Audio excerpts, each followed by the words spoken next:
Jadi tentang Bali, tanyanya kenapa tadi kata kalian, oke, ya, memang benar. Jadi ini sudah menjadi suatu empiris ya, fakta empiris. Biasanya masa peralihan itu justru juga bisa terjadi kondisi ekstrim. Kenapa bisa begitu? Nah, karena tadi dikatakan dinamika atmosfer yang terjadi saat itu merupakan beberapa fenomena yang terjadinya itu bersamaan. Jadi misalnya saat kejadian Bali itu adanya aktivitas Madden Julian Oscillation yang saat itu aktif sampai hari ini sudah berkurang, sudah bergeser ya. Hari ini sudah bergeser, tidak di wilayah Bali lagi ya. Itu tadi pergerakan arak-arakan awan hujan dari Samudra Hindia di sebelah barat Indonesia bersamaan dengan aktifnya gelombang Kelvin dan Rossby ekuator. Selain ada tadi pengaruh bibit siklon dan fenomena-fenomena itu pun ternyata ya kalau waktu kita belajar awal tentang meteorologi dulu, fenomena-fenomena itu saat itu diperkirakan ya itu kalau terjadinya di musim hujan. Tapi ternyata saat musim kemarau pun fenomena ekstrim itu pun pernah terjadi. Jadi nampaknya ada tren kejadian-kejadian itu yang harusnya tidak terjadi di musim kemarau atau di peralihan. Ini mulai fakta menunjukkan itu pun ternyata bisa terjadi. Jadi kayak ada apa ya eh, sesuatu anomali gitu ya yang kita sendiri para terutama beliau-beliau para pakar itu juga masih sedang terus mengkaji. Contoh yang lain seperti kejadian badai tropis Seroja itu harusnya tidak terjadi di lintang ekuator antara 10 derajat lintang selatan dan 10 derajat lintang utara. Teorinya itu badai tropis itu selalu berpindah apabila eh, memasuki ekuator. Faktanya terjadi anomali. Lahirnya itu di dalam ekuator. Sehingga ini juga menjadi catatan kami. Eh, apa, adanya beberapa hal yang memang perlu terus kita waspadai meskipun itu masih di peralihan. Demikian ya. Barangkali Bapak bisa menambahkan untuk pertanyaan berikutnya tadi selain kenapa untuk peringatan dini ya. Uh, uh, uh. Ya peringatan ini sudah disampaikan tanggal 5 sebentar ya, bisa bacakan ya. Dan itu pun tidak hanya untuk wilayah Bali ya, ada beberapa wilayah yang mendapatkan peringatan dini, yaitu eh, mulai tanggal 5 September disampaikan dalam prospek cuaca sepekan dan diperkuat peringatan dini 3 harian. Kalau 5 September itu kan berarti 5 hari sebelum kejadian. Namun 3 harian, jadi biasanya 5 kemudian 3 hari tanggal ya tanggal 7 itu diulang lagi, kemudian diulang lagi tanggal 10. Jadi kami memberikan peringatan dini itu selalu diulang-ulang karena untuk mengurangi apa? Karena ketidakpastiannya tuh kalau 5 hari sebelumnya kemungkinan meleset itu masih besar. Makanya 3 hari berikutnya diulang lagi itu kemungkinan meleset makin kecil. Diupdate lagi pas tanggal 10-nya pagi itu jadi beberapa jam sebelum kejadian diulang lagi. Memang harus seperti itu. Nah, apakah pemerintah daerah menerima?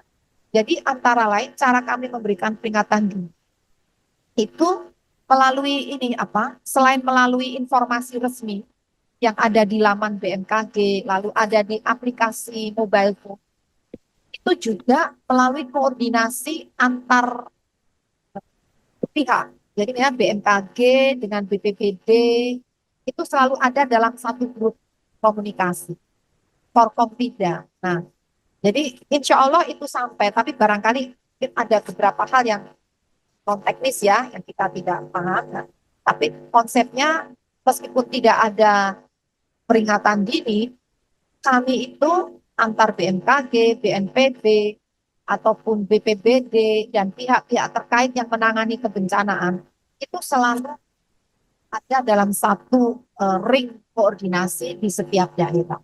Demikian. Terima kasih. Ya, ini jadi menjawab pertanyaan yang ketiga tadi mengenai curah hujan lebat yang terkonsentrasi dalam waktu pendek. Eh, Memang dari beberapa penelitian ada yang menyimpulkan juga bahwa hari-hari hujan ekstrim itu semakin ke sini semakin banyak, gitu ya. Eh, Betul, semakin sering terjadi. BMKG mengkategorikan curah hujan ekstrim itu ketika curah hujan 24 jam lebih dari 150 mm dalam satu hari, dalam 24 jam. Kejadian Bali kemarin itu 386 mm dalam 24 jam, hampir lebih dari dua kali lipat kategori ekstrim kami. Kemudian kalau kita ingat di tahun 2020 juga 377 mm gitu ya. Artinya saat ini fakta-fakta ilmiah juga menunjukkan bahwa memang hari-hari dengan curah hujan ekstrim itu semakin semakin sering terjadi. Begitu. Terima kasih. Ada satu lagi dari TVRI. Silakan.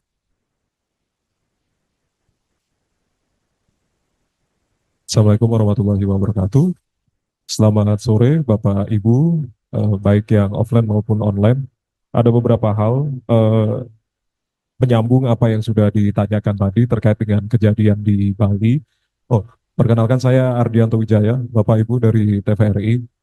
Terkait dengan banjir di Bali, tadi Bu Dwi Korita menjelaskan terkait dengan fenomena yang mendukung, selain juga peralihan dari kemarau dan juga ke musim penghujan. Titik temu dari gelombang ekuator Rossby, gelombang Kevin, dan juga MGO. Tadi Ibu menjelaskan akan bergeser. Nah, pertanyaannya adalah bergesernya kemana, Bu?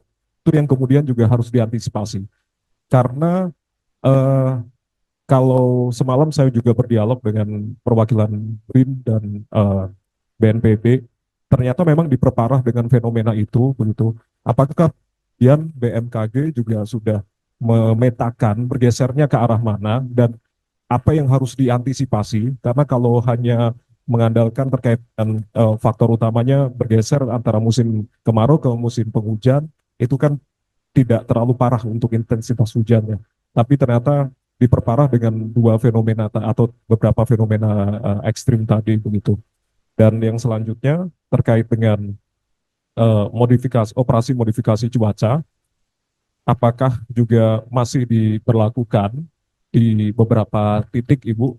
Karena tidak hanya berbicara di Bali, tapi juga saudara-saudara kita di Nagekeo, ada juga yang sampai dengan 5 orang meninggal dunia. Itu apakah juga sama fenomenanya seperti di Bali? Dan eh, mohon dijelaskan juga terkait dengan operasi modifikasi cuaca apa yang kemudian juga dilakukan, apakah juga modifikasi cuaca juga disiagakan di beberapa yang bergesernya fenomena pertemuan atau titik temu dari ekuator Rossby, lalu Kelvin dan juga MGO tadi yang bergeser. Terima kasih Bapak Ibu. Wassalamualaikum warahmatullahi wabarakatuh. Salam warahmatullahi wabarakatuh. Terima kasih pertanyaannya ya. Jadi kami juga sudah menyampaikan kepada gubernur-gubernur yang yang akan terdampak itu terutama bergesernya ke arah barat, yaitu yang berpotensi itu misalnya di Banten, DKI Jakarta, Jawa Barat, kemudian juga termasuk DIY dan Jawa Tengah.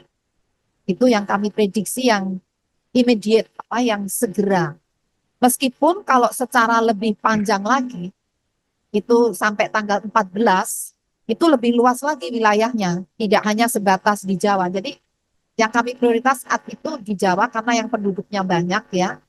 Nah, kemudian untuk wilayah pergeseran yang lain ini lebih menyebar ya, yaitu sampai tanggal 14 tadi yang sudah kami sampaikan di Sumatera Utara, Kepulauan Riau, Bangka Belitung, begitu ya, juga di Lampung, kemudian bahkan Kalimantan Barat, Kalimantan Tengah, sampai Kalimantan Timur. Kemudian dimungkinkan juga Sulawesi Barat, Maluku, Maluku Utara, Papua Tengah, dan Papua Pegunungan, serta Papua Selatan. Nah, langkah yang sudah kami sampaikan selain memberikan peringatan dini ini, kami juga menyiagakan modifikasi cuaca sejak tanggal 10, ya tanggal 10. Namun itu baru bisa dilakukan apabila pemerintah daerah setempat menyatakan kondisi darurat, siaga darurat. Karena kalau tidak itu akan kami menyalahi aturan ya, aturan apa. Tuh. Kemudian yang sudah menyatakan siaga darurat itu di Jawa Timur dan Jawa Tengah. Jadi saat ini operasi modifikasi cuaca sedang berlangsung di Jawa Timur dan Jawa Tengah. Tindak lanjut dari peringatan dini kami yang kami sampaikan 2-3 hari yang lalu. Demikian.